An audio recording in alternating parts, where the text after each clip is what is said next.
lillahi ala na'maihi wa syukru lahu ala alaihi. Thumma salatu wassalamu ala ashrafil anbiya'i wa ala afdali awliya'i wa ala al-ali wal ashabi wa ala sairil multazimina min atba'i. Asyhadu an la ilaha illallah wahdahu la syarika lah wa asyhadu anna nabiyyana Muhammadan abduhu wa rasuluhu alladzi la nabiyya ba'dah. Fa innahu qad adda al-amanah wa ballagha ar-risalah wa nasaha al-ummah wa jahada fi sabilihi haqqa jihadih hatta tarakana 'ala al-mahajjati al-bayda lailuha kanahariha la yazigu anha illa halik. Allahumma 'allimna bima yanfa'una wanfa'na bima 'allamtana wa zidna ilma. Allahumma inna nas'aluka ilman nafi'an wa rizqan thayyiban wa amalan shalihan mutaqabbala. Allahumma amin. Hadirin jamaah subuh yang dirahmati Allah, ada beberapa golongan dari manusia yang senantiasa mendapatkan doa dari para malaikat. Tentu kita paham bersama bahwa seperti apa manfaat atau keutamaan saat seseorang didoakan oleh malaikat.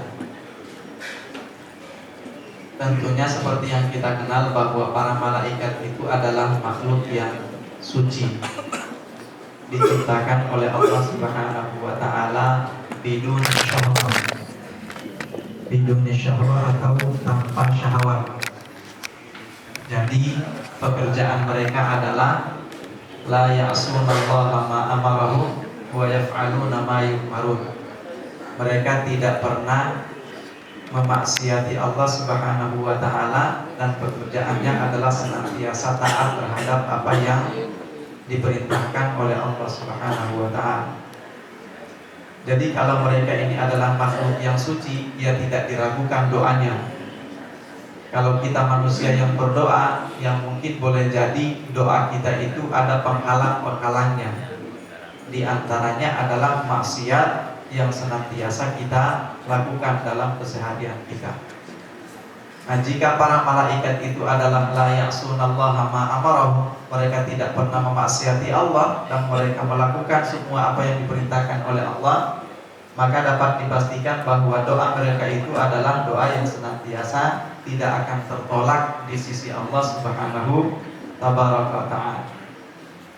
Nah, hadirin yang dimuliakan Allah, di sini insya Allah kita akan membahas tentang beberapa golongan yang disampaikan oleh Rasulullah SAW atau melalui dalil-dalil yang lain, di mana mereka adalah orang-orang atau kelompok-kelompok yang senantiasa akan didoakan oleh para malaikat.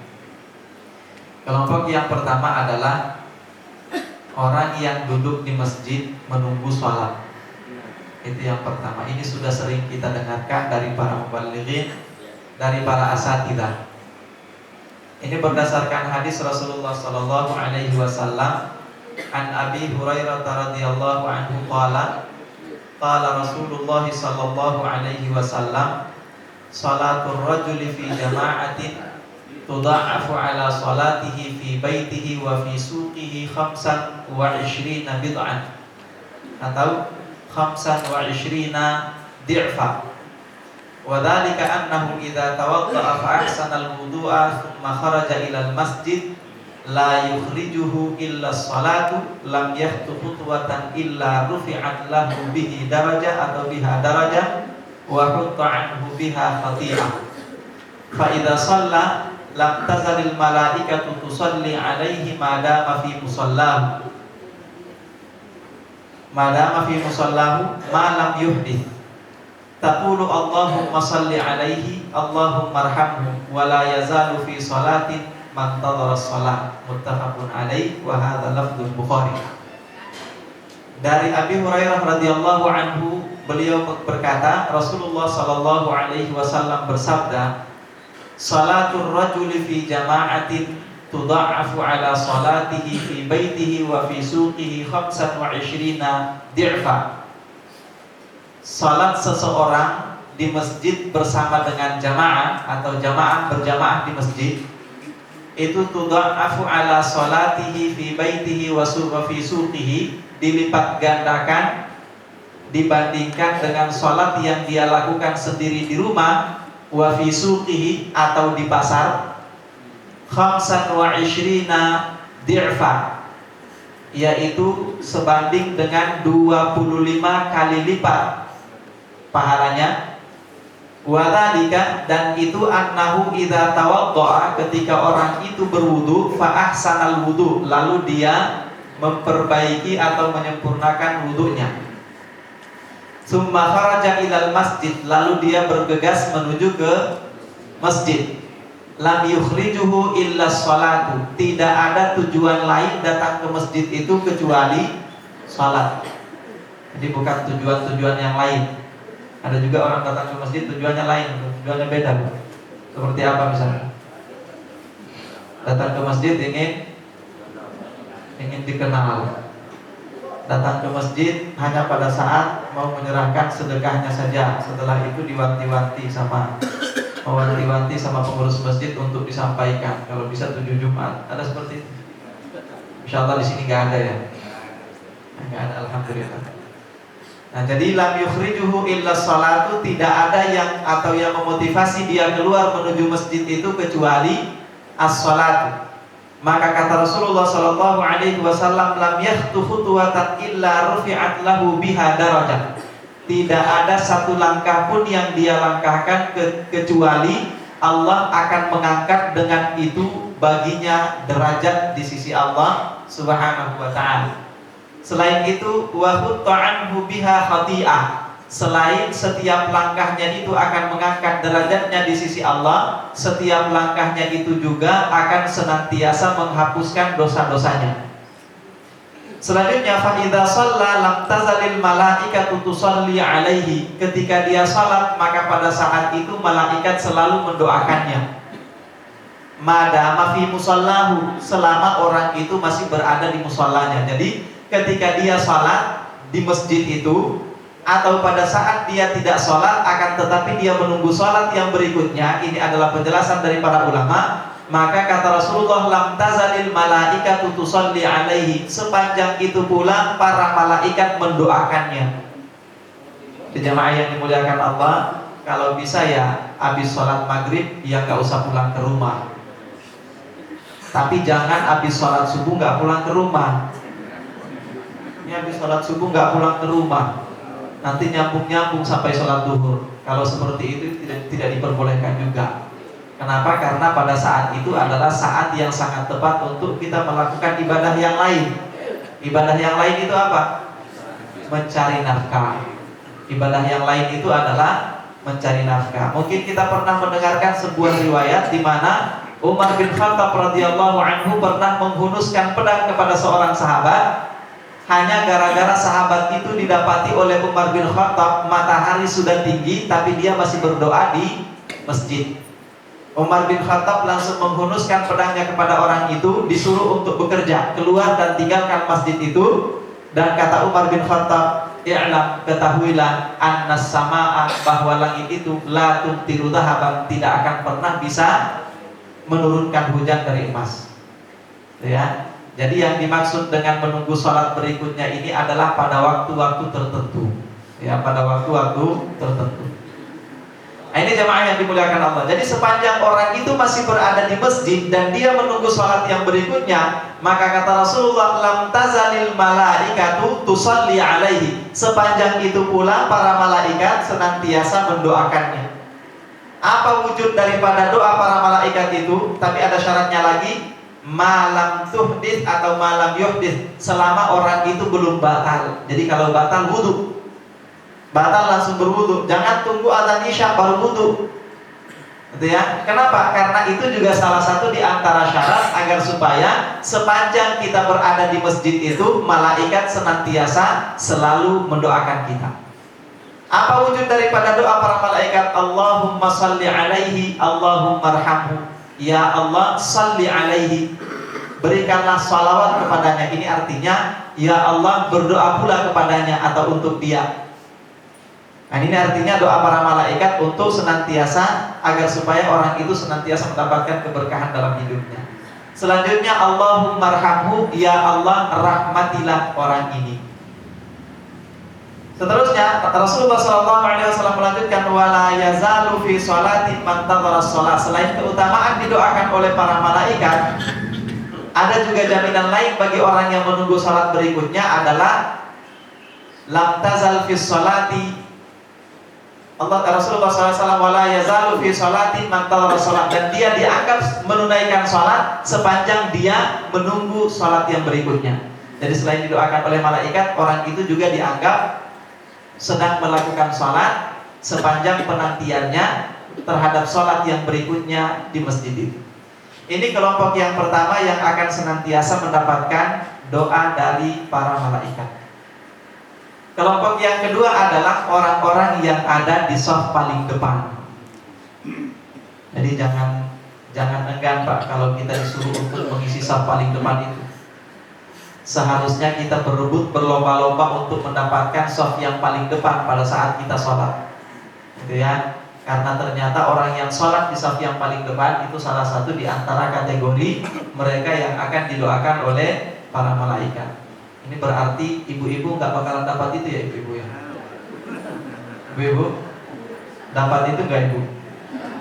Dapat. Gimana caranya bu? Shaf paling belakang. Jadi kalau untuk yang ibu-ibu, shaf yang paling afdal untuk dia adalah shaf yang paling belakang. Sementara shaf untuk bapak-bapak yang paling afdal itu adalah yang paling depan. Ini jamaah yang dimuliakan Allah. Dalilnya adalah sebuah riwayat Anil Barra ibni Azib. Qala Rasulullah sallallahu alaihi wasallam, innallaha wa malaikatahu yusalluna 'ala shaffil muqaddam. Wal mu'adzinu yughfaru lahu mada sautihi wa yusaddiquhu man sami'ahu min radbin wa yabisin wa lahu mithlu ajri man shalla ma'ahu.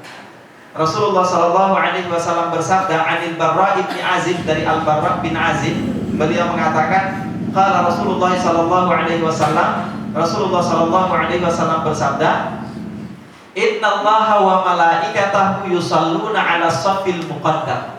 Sesungguhnya Allah dan para malaikatnya yusalluna, berdoa atau bersalawat, ala shaffil muqaddam, untuk orang-orang yang menempati shaf yang paling depan. Jadi sama derajatnya dengan kita menunggu sholat yang berikutnya di masjid.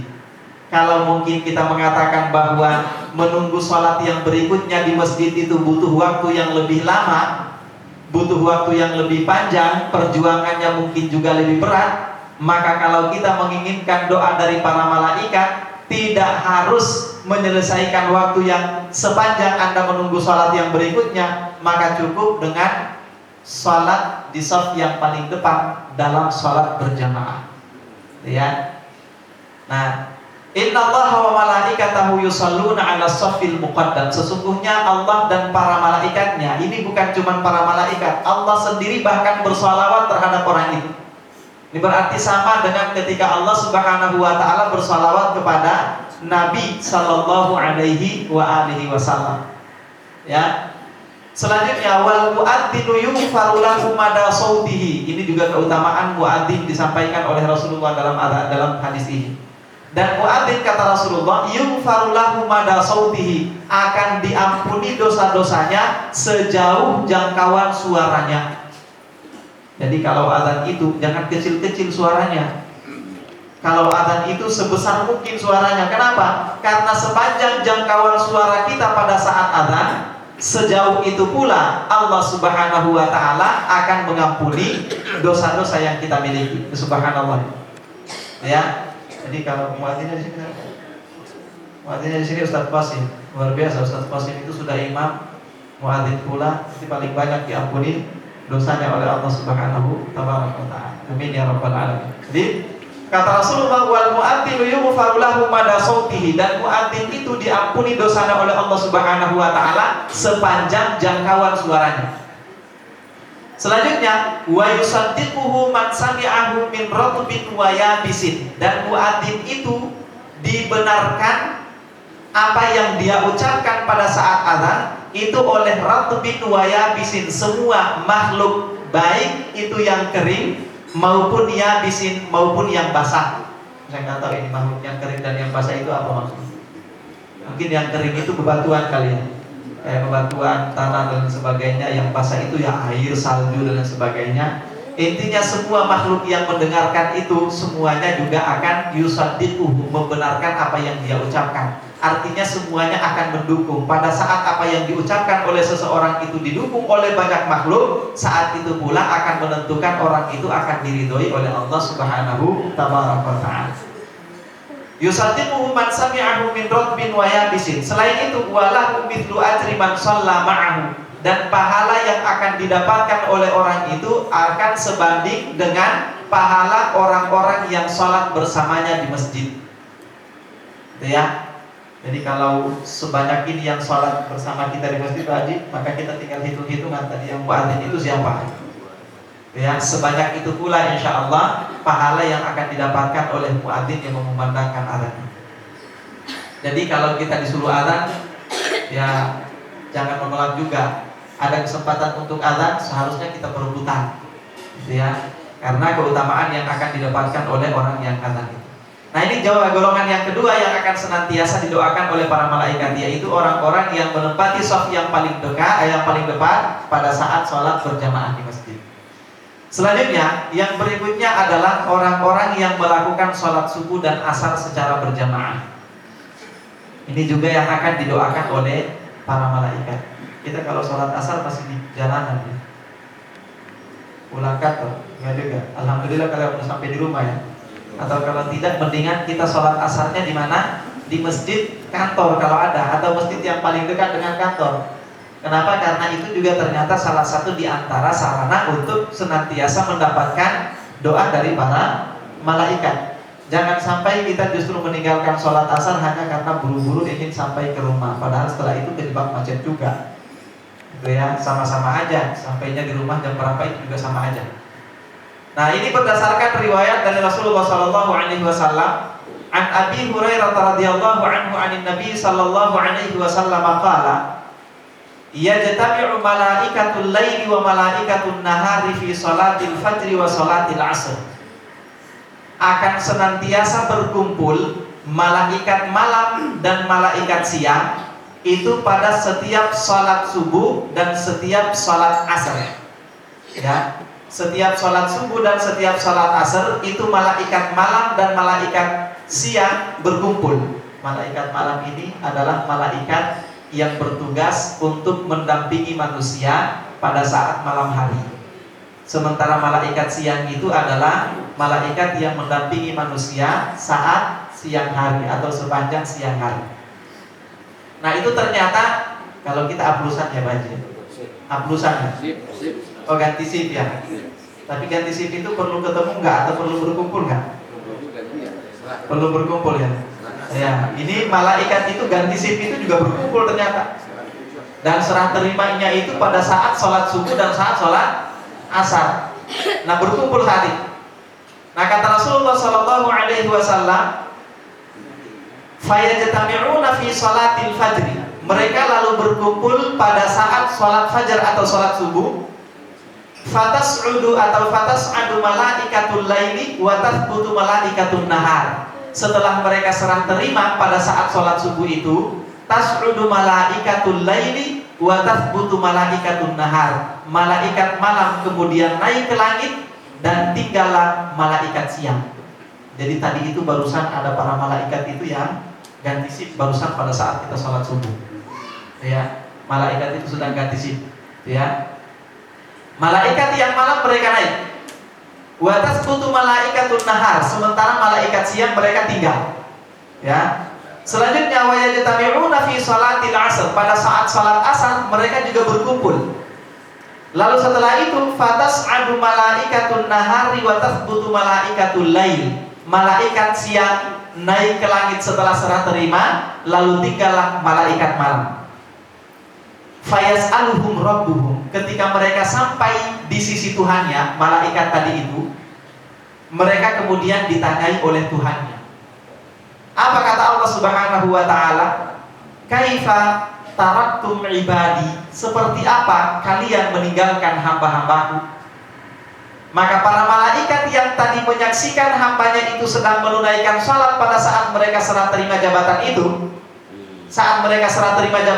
mereka menyaksikan hamba-hamba Allah itu sedang melakukan salat. Apa kata malaikat itu?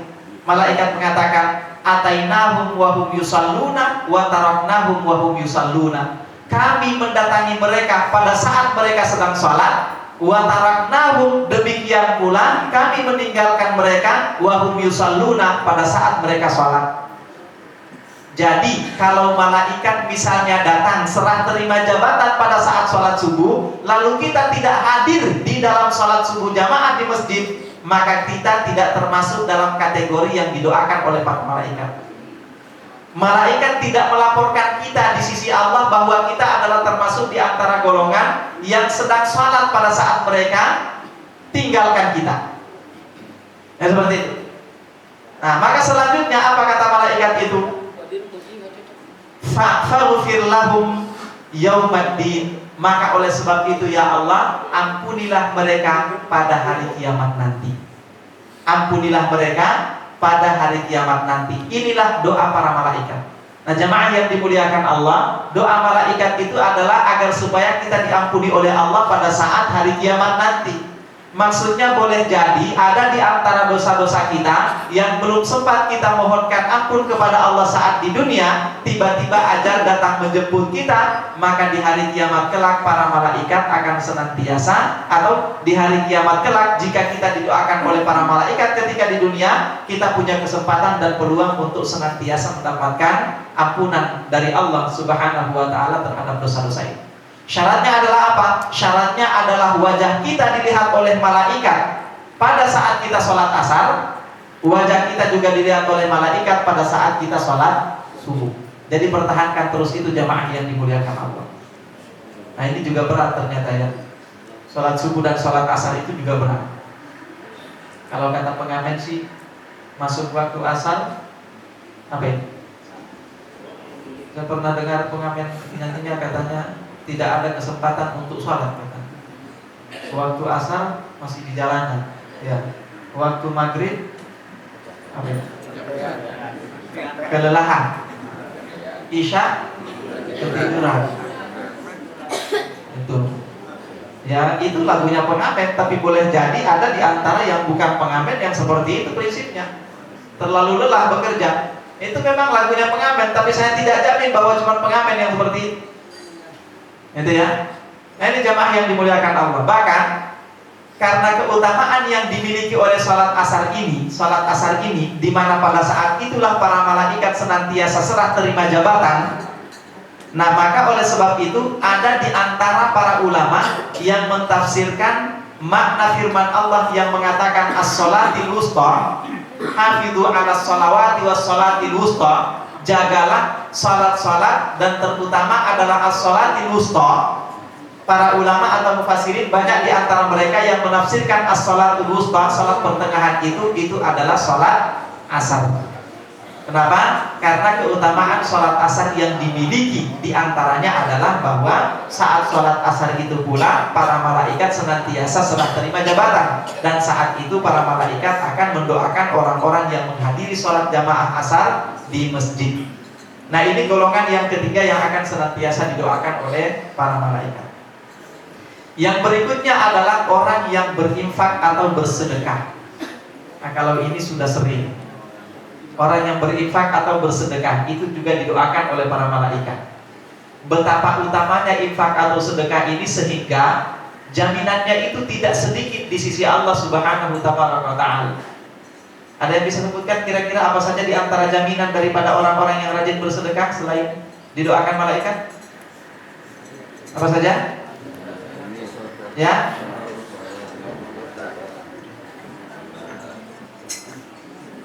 Apa saja? Menolak bala. Menolak bala. Terus apa lagi? Melapangkan rezeki. Terus apa lagi? Melapangkan rezeki termasuk di antaranya kan? Selanjutnya apa lagi? Penghapus dosa termasuk di antaranya. Dan perhatikan di dalam satu ayat Allah Subhanahu wa ta'ala menjelaskan tentang penyesalan orang-orang kafir. penyesalan orang-orang kafir pada saat mereka sudah berada di hari kiamat. Apa kata orang-orang kafir pada saat mereka sudah di hari kiamat? Mereka mengatakan, qala rabbi laula akhartani ila ajalin qarib fa asaddaqa wa akum minas sholihin. Apa itu kata Allah?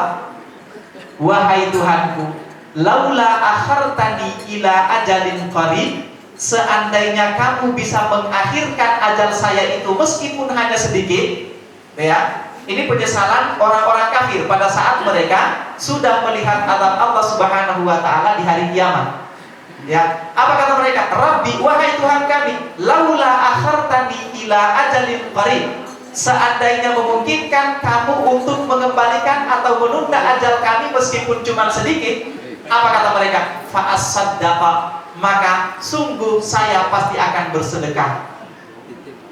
Ini ketika orang-orang itu sudah berada di hari kiamat dan menyaksikan apa yang harus mereka terima berupa siksaan di hari kiamat, ternyata penyesalan mereka dan apa yang salah dan yang paling utama yang mereka sesali adalah kenapa mereka tidak banyak bersedekah ketika di dunia. Makanya mereka mengatakan, seandainya memungkinkan wahai Allah, kembalikanlah kami atau akhirkan kami, pada saat itu kami akan bersedekah. Yang diingat oleh orang itu saat itu bukan amalan-amalan yang lain, bukan ibadah-ibadah yang lain, akan tetapi yang diingat oleh orang itu adalah sedekah. Ini oleh para mufassirin atau oleh para ulama, mereka mengatakan bahwasanya ini adalah isyarat bagi kita dari Allah Subhanahu wa taala akan pentingnya atau akan fadilah, keutamaan yang luar biasa yang dimiliki oleh sedekah ini. Ya, jadi jamaah yang dimuliakan Allah, jangan pernah memandang remeh sedekah ini. Selain bahwasanya ketika orang-orang itu rajin bersedekah, maka pahalanya akan dilipat gandakan oleh Allah Subhanahu wa taala, rezekinya juga akan senantiasa dilipat gandakan oleh Allah Subhanahu wa taala dari apa yang sudah dia keluarkan. Ya.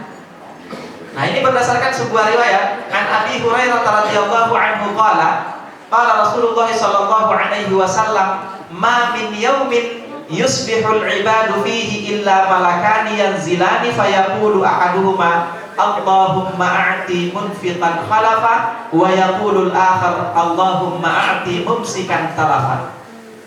Dari Abi Hurairah radhiyallahu anhu, beliau mengatakan, qala Rasulullah sallallahu alaihi wasallam, Rasulullah sallallahu alaihi wasallam bersabda, ma min yaumin yusbihul ibadu fihi, tidak ada satu hari pun yang mana paginya itu dilewati oleh seorang hamba illa malakani yanzilani, kecuali setiap pagi itu ada dua orang malaikat yang turun dari langit, fayaqulu ahaduhuma, lalu salah seorang di antara mereka mengatakan, Allahumma a'ti munfiqan khalafa, ya Allah, berikanlah kepada orang-orang yang berinfak pada hari ini ganti yang lebih baik.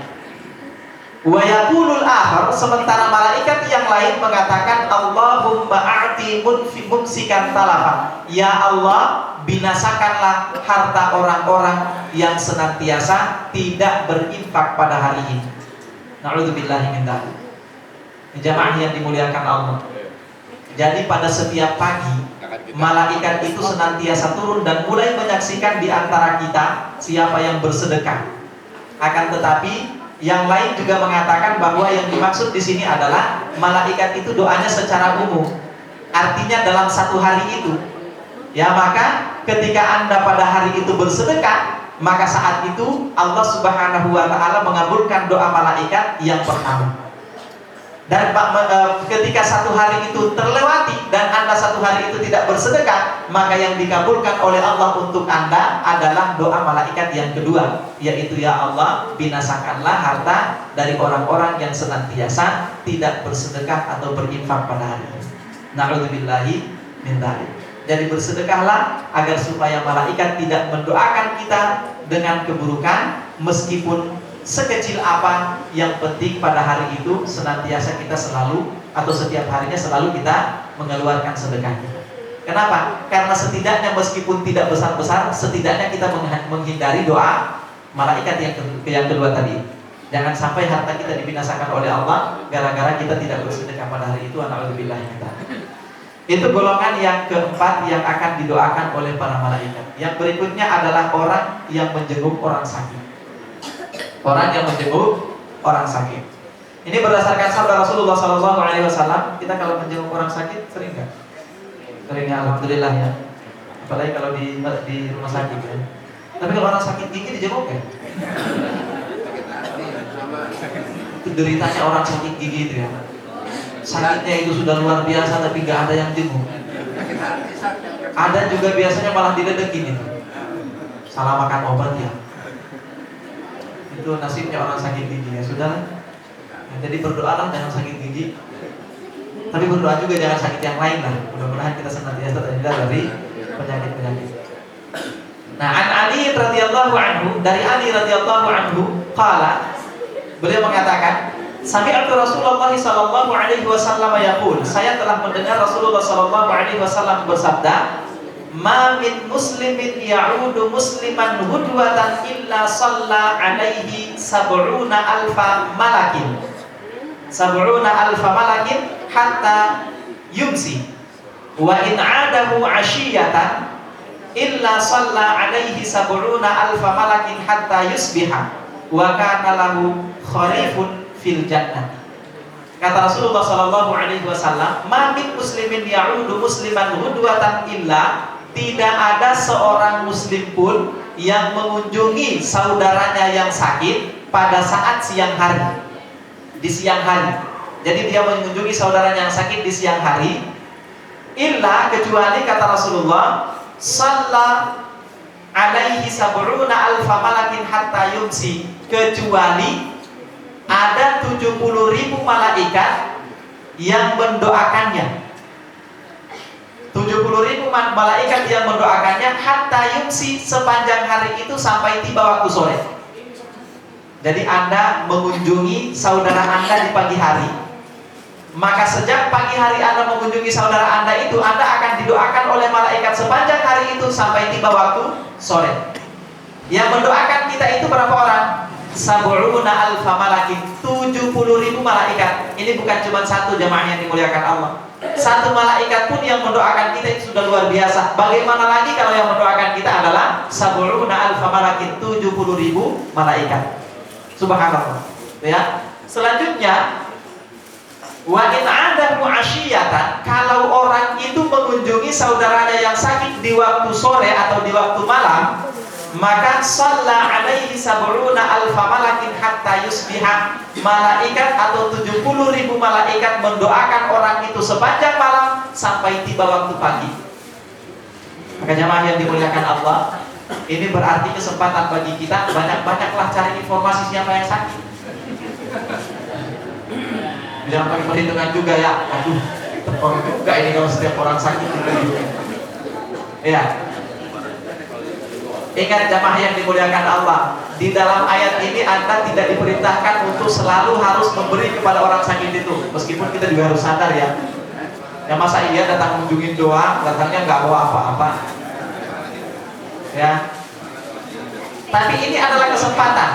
Ini adalah kesempatan. Jangan pernah berhitung-hitung dengan harta yang kita miliki.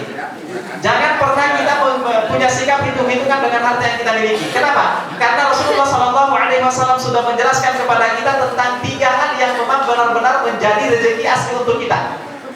Yang benar-benar itu adalah rezeki kita, itu adalah 3 hal. Yang pertama apa? Yang kita pakai. Yang kedua apa? Yang kita makan. Yang ketiga apa? Yang kita sedekahkan. Sekarang yang menjadi pertanyaannya adalah, orang sekaya apapun juga, kira-kira berapa lapis pakaian mewah yang bisa dia pakai satu kali pakai? 2 lapis, 2 lapis ya, ada pakaian dalamnya juga, tapi kan gak kelihatan. Orang misalnya punya 10 pakaian mewah, emang satu kali pakai bisa langsung 10? Nggak bisa, terbatas. Artinya harta sebanyak apapun juga, kalau kita ingin agar supaya itu menjadi rezeki kita, bukan dengan cara memakainya, karena itu terbatas. Yang kedua, apa yang sudah kita makan? Sekarang yang menjadi pertanyaannya adalah, kalau kita adalah orang kaya raya, memang seberapa porsi kita makan? Kalau kita kaya raya satu kali makan? Ada juga kita malah hati-hati. Orang semakin kaya biasanya makin banyak pula penyakit yang dia dapat. Begitu Pak? Enggak juga ya, enggak juga. Enggak juga. Tapi intinya bahwa bukan berarti ketika Anda semakin kaya, semakin banyak pula porsi yang bisa Anda makan. Enggak. Ada juga biasanya orang miskin jauh lebih banyak ketimbang orang kaya makannya. Artinya, kalau kita memang benar-benar ingin harta kita itu menjadi milik kita, bukan dengan cara memakannya, bukan dengan cara memakainya, bukan dengan cara memakannya, karena itu terbatas. Tapi cara yang sama sekali tidak terbatas untuk bisa memiliki seutuhnya apa yang kita punya, itu adalah dengan cara sedekah. Itu nggak terbatas, jamaah yang dimuliakan Allah. Maka oleh sebab itu, bergembiralah ketika semakin banyak orang yang sakit yang kita kunjungi. Jangan pernah hitung-hitungan dengan harta kita. Karena semakin kita perhitungan dengan harta kita, semakin perhitungan juga Allah Subhanahu wa Ta'ala untuk menggantikan harta yang kita miliki atau kita sedekahkan. Itu yang berikutnya. Jadi yang menjenguk orang sakit. Selanjutnya yang keenam adalah, ini sampai jam 6 ya, sampai jam 6. Yang berikutnya adalah seseorang yang mengajarkan kebaikan kepada orang lain. Nah, mengajarkan kebaikan kepada orang lain. Ini kalau kita banyak di antara kita yang punya prinsip ilmu itu mahal. Mahal-mahal saya sekolah, masa iya saya harus kasih gratis? Ya. Jadi kalau ada orang yang bertanya, nanya dong, gimana caranya begini? Wani piro. Biasanya begitu, ada yang begitu kan? Gimana caranya sih dagang yang benar? Rahasia dong. Kenapa? Karena dia pikir bahwa kalau dia membeberkan rahasia dagang yang benar, dagang yang sukses, dia akan punya saingan.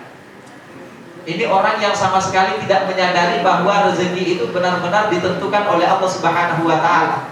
Dan orang ini tidak menyadari bahwa rezeki Allah itu sangat tidak terbatas. Dia berpikir bahwasanya kalau rezeki itu sudah diambil oleh saudaranya, pesaingnya, maka itu akan mengurangi rezeki yang dia miliki. Sama sekali tidak seperti itu, jamaah yang dimuliakan Allah. Kita jangan pernah berpikir bahwa rezeki Allah itu sangat sempit. Allah Subhanahu wa Ta'ala itu maha luas rezekinya. Jadi ketika orang lain kaya, bukan berarti kekayaan orang itu harus beresiko pada kemiskinan kita. Enggak seperti itu. Gitu ya. Tapi kekayaan orang lain itu sama sekali tidak akan mungkin mengambil bagian daripada rezeki yang harus kita miliki. Gitu ya. Jadi rezeki orang itu gak akan pernah bisa ketukar. Dan semakin banyak rezeki orang itu tidak bermakna bahwa rezeki orang lain akan semakin kurang. Kenapa? Karena Allah Subhanahu wa Ta'ala itu wasi'un hakim, maha luas lagi maha bijaksana. Itu jamaah yang dimuliakan Allah.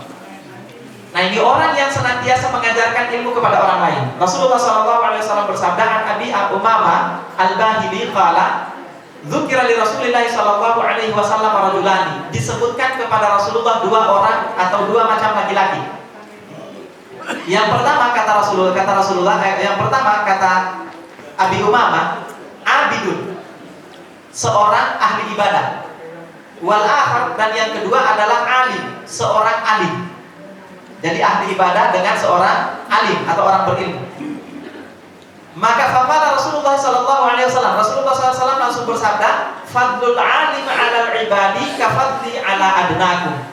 Keutamaan yang dimiliki oleh orang berilmu dibandingkan dengan orang yang tidak berilmu, ahli ibadah yang tidak berilmu, ya. Keutamaan yang dimiliki oleh orang berilmu dibandingkan dengan ahli ibadah yang tidak berilmu, kata Rasulullah, itu kafadli ala adnakum, seperti keutamaan yang saya miliki dibandingkan dengan orang yang paling hina di antara kalian.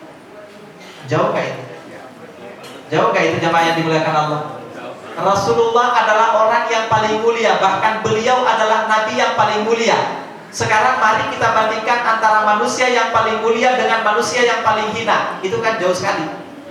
Nah, kata Rasulullah, seperti itu pula perbandingan antara orang berilmu dengan ahli ibadah yang tidak berilmu. Maka kalau beribadah itu jemaah yang dimuliakan Allah juga harus punya ilmu. Maka banyak-banyaklah ikut pengajian, jangan malas-malas. Alhamdulillah di Darul Alfam ini luar biasa setiap pengajiannya, Masya Allah. Jamaahnya luar biasa banyak dibandingkan dengan masjid yang lain. Mudah-mudahan dengan seperti ini kita akan senantiasa masuk dalam kategori orang-orang yang berilmu, orang-orang yang beribadah tapi bukan beribadah tanpa ilmu, melainkan orang-orang yang beribadah dengan ilmu. Dan dengan demikian insya Allah kita tidak akan senantiasa dibandingkan oleh Rasulullah sebagai perbandingan antara Rasulullah dengan orang yang paling hina di antara manusia. Na'udzubillahi min dzalik. Selanjutnya, summa qala Rasulullah SAW, baru Rasulullah SAW bersabda, Innallaha wa malaikatahu wa ahlas samawati wal ardi hatta an-namlata fi hijriha wa hatta al-hutu la yusalluna ala man yu'allimun nasal khair. Kata Rasulullah sallallahu alaihi wasallam, sesungguhnya Allah, para malaikat, penghuni langit. Satu Allah, dua malaikat, tiga penghuni langit. Yang keempat adalah penghuni bumi, al-ard. Kemudian selanjutnya an-namlatu fi hijriha, semut-semut di dalam sarangnya. Kemudian yang seterusnya adalah al-hut, ikan paus. Jadi ada enam makhluk.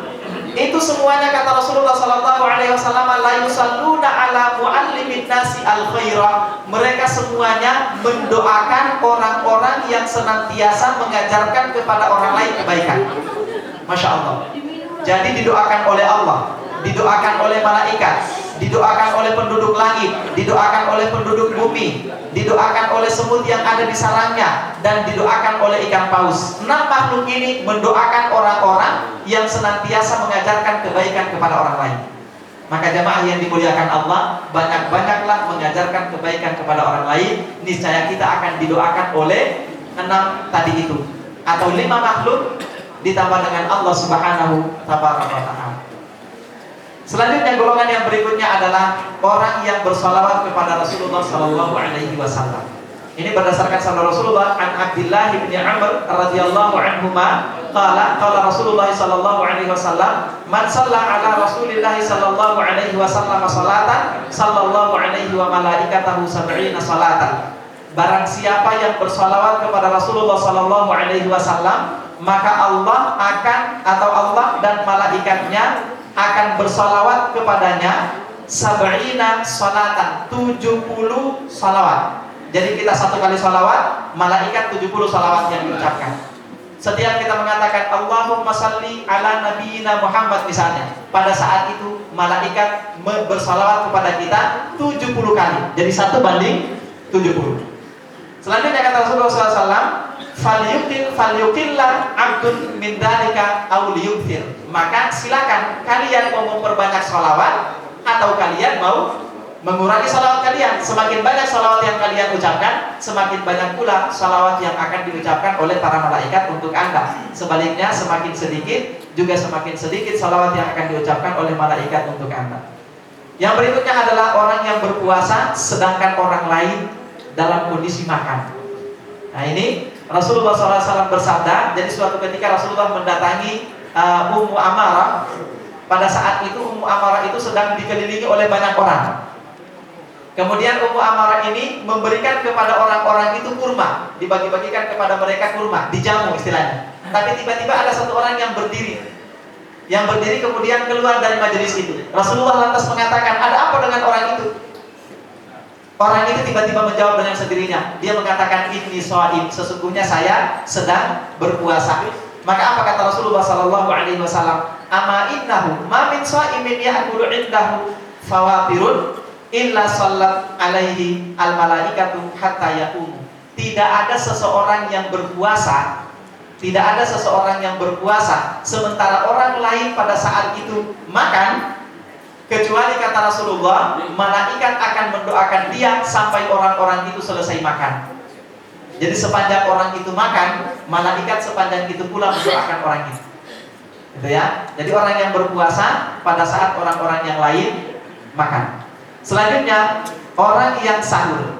Nah, pada saat orang sahur itu juga senantiasa didoakan oleh para malaikat. Ini an Abdullah bin Amr atau Ibnu Umar radhiyallahu anhuma, anna Nabi sallallahu alaihi wasallam qala, bahwa Nabi sallallahu alaihi wasallam bersabda, innallaha ta'ala wa malaikatahu, sesungguhnya Allah dan para malaikatnya, yusalluna 'alal mutasahhirin, mereka senantiasa bersolawat atau mendoakan orang-orang yang sedang makan sahur.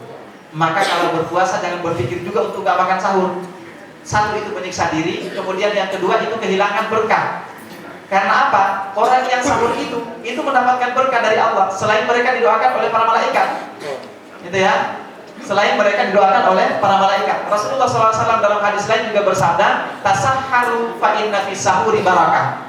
Silakan kalian makan sahur, karena sesungguhnya pada makan sahur itu ada berkah. Jadi jangan berpikir untuk berpuasa dan tidak makan sahur. Itu ya. Selanjutnya, yang berikutnya yang ke-10 adalah orang yang mendoakan saudaranya tanpa sepengetahuan saudaranya itu. Ya. Nah, ini didoakan oleh malaikat. Jadi di dalam hadis ini dikatakan bahwa siapapun yang mendoakan saudaranya, maka langsung diaminkan oleh malaikat. Malaikat mengatakan amin, dan kemudian malaikat melanjutkan, dan untuk dia juga ya Allah. Jadi ketika Anda mendoakan saudara Anda untuk menjadi orang kaya, malaikat mengaminkan dan malaikat mengatakan untuk dia juga. Gitu ya. Maka jangan buruk-buruk doanya sama orang lain. Kalau doa Anda sama orang lain doa yang buruk, apa kata malaikat? Amin, dan untuk dia juga. Nggak mau kan? Nah itu. Jadi doakan saudara Anda dengan doa yang baik, niscaya para malaikat juga akan senantiasa mendoakan Anda. Selanjutnya yang terakhir adalah orang yang tidur dalam keadaan suci. Orang yang tidur dalam keadaan suci. Jadi kalau bisa sebelum tidur itu berwudu dulu. Sebelum tidur berwudu dulu. Apa kata Rasulullah SAW? Tohiru hadihil ajsad. Sucikanlah jasad ini. Tahharakumullah, niscaya Allah Subhanahu wa taala akan senantiasa mensucikan kalian. Fa innahu laisa min 'abdin yabitu tahiran, karena sesungguhnya tidak ada seorang hamba yang tidur dalam keadaan suci illa bata ma'ahu fi syi'arihi malakun, kecuali malaikat akan senantiasa melek menjaga dia. Dan malaikat itu akan senantiasa layang paliku sa'atan minal lail. Malaikat itu tidak akan pernah lalai, malaikat itu tidak akan pernah bergeser dari orang itu untuk mengawasi dia sepanjang malam, illa kecuali qala, sepanjang malam itu malaikat itu akan senantiasa berdoa, Allahumma ghfir li 'abdika fa innahu bata tahiran. Ya Allah, ampunilah dosa hamba ini karena sesungguhnya dia tidur dalam keadaan suci. Jadi malaikat itu nggak akan pernah bergeser untuk mengawasi jasad kita, dan sepanjang malam itu malaikat akan senantiasa mendoakan, ya Allah, ampunilah dosa hamba ini karena sesungguhnya dia tidur dalam keadaan suci. Wallahu a'lam bishawab. Itu ada 11 golongan orang-orang yang senantiasa mendapatkan doa dari para malaikat. Selanjutnya untuk berikutnya kami kembalikan kepada moderator. Assalamualaikum warahmatullahi wabarakatuh.